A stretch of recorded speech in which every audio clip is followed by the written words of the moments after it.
दोस्तों, कभी कभी ईमानदारी और सत्य परिश्रम से हमारी समस्याओं का समाधान हो सकता है, चाहे वो कितनी भी भयानक क्यों न हो। इस कहानी गाय और शेर में यही बताया गया है।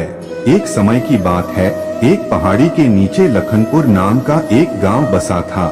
यह गांव बहुत ही प्राकृतिक सौंदर्य से भरपूर था और गांव के लोग सुख शांति से रहते थे। गांव के सभी जानवर हरी घास खाने के लिए सुबह उसी पहाड़ी के ऊपर बसे जंगल में जाते थे और शाम होते होते घर वापस आ जाते थे। गांव में एक खास गाय थी जिसका नाम कपिला था। कपिला गाय अन्य गायों के साथ रोज उसी पहाड़ी के जंगल में जाती थी और हरी घास खाने में इतनी खुश रहती थी। एक दिन कपिला गाय फिर जंगल में घास खाने गई। वह हरी घास का स्वाद लेती हुई चरने लगी। इसी बीच एक शेर अपनी गुफा में सो रहा था और वह पिछले 2 दिनों से भूखा था। शेर की आंखें भूख से चमक रही थीं और उसका पेट गरज रहा था। जब कपिला गाय शेर की गुफा के पास पहुंची तो शेर ने उसकी खुशबू महसूस की। उसकी नींद खुल गई और वह धीरे धीरे गुफा से बाहर आया। शेर के आगमन से कपिला गाय थोड़ी सी घबराई, लेकिन शेर ने मन ही मन सोचा कि आज उसकी 2 दिनों की भूख मिट जाएगी। वह इस तंदुरुस्त गाय का ताजा मांस खाएगा। इस सोच में ही उसने एक दहाड़ लगाया।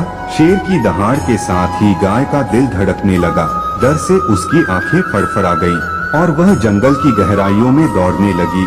शेर उसका पीछा करने लगा और गाय के दिल में डर और भय बढ़ता गया। गाय दौड़ती गई, लेकिन शेर भी उसके पीछे भागता रहा। वह गाय के पास आया और उसे पकड़ लिया।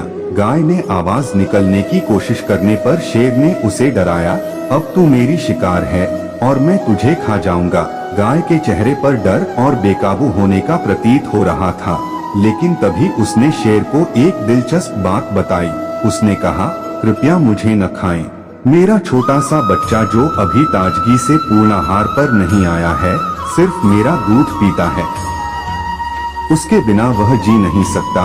शेर गाय की बात सुनकर हंसते हुए बोला, तू गाय है, तू झूठ बोलकर भाग जाने की सोच रही है। बड़ी होशियार लग रही है। मुझे बहुत जोर से भूख लगी है, मैं तुझे खाने का विचार कर रहा हूँ। अच्छा, अगर कल तू नहीं आई तो मैं तेरे गांव आऊंगा, तुझे और तेरे बेटे दोनों को खा जाऊंगा। गाय डर गई, लेकिन उसने वादा किया कि वह कल सुबह होते ही वापस आएगी। वह शेर से बचकर जल्दी में अपने बच्चे के पास पहुंची। उसने अपने बच्चे को दूध पिलाया और उसे बहुत सारा प्यार दिया। फिर उसने अपने बच्चे को शेर के साथ हुई घटना का वर्णन किया और बताया कि उसको कल सुबह होते ही शेर के पास जाना होगा। बच्चे की आंखों में डर था, लेकिन उसने माँ की बातों को सुनकर हिम्मत जुटाई। अगले सुबह कपिला गाय जंगल की ओर बढ़ने लगी। वह शेर की गुफा के पास पहुंचकर उसे खोजने लगी। शेर की दहाड़ से डरकर गाय का दिल धड़क रहा था, लेकिन वह अपने वचन को पूरा करने के लिए शेर के पास पहुंची। इतने में ही शेर भगवान के अवतार में प्रकट होते हैं और गाय को अपनी तरफ देखकर हैरान हो गए कि गाय तो सच में अपना वचन पूरा करने के लिए आई है।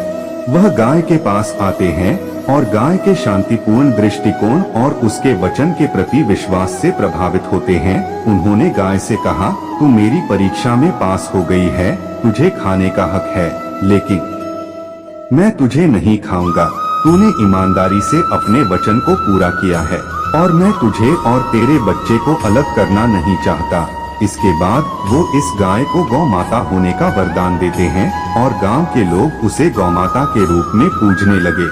हमें अपने वचनों का पालन करना चाहिए। कपिला गाय ने जो वादा किया वह उसने पूरा किया, जिससे उसकी ईमानदारी और निष्ठा का परिचय हुआ। डर और भय के बावजूद कपिला गाय ने अपने वचन का पालन किया। हमें अपनी प्रियता और आत्मविश्वास के साथ सच्चाई और न्याय की ओर बढ़ना चाहिए। मोरल इस कहानी से हमें यह सीखने को मिलता है कि कभी कभी ईमानदारी और सत्य परिश्रम से हमारी समस्याओं का समाधान हो सकता है, चाहे वो कितनी भी भयानक क्यों न हो। पसंद आई है तो कार्तिक कथा चैनल को लाइक करें, सब्सक्राइब करें, फैमिली एंड फ्रेंड्स में शेयर करें एंड कमेंट में लिखे जय माता दी।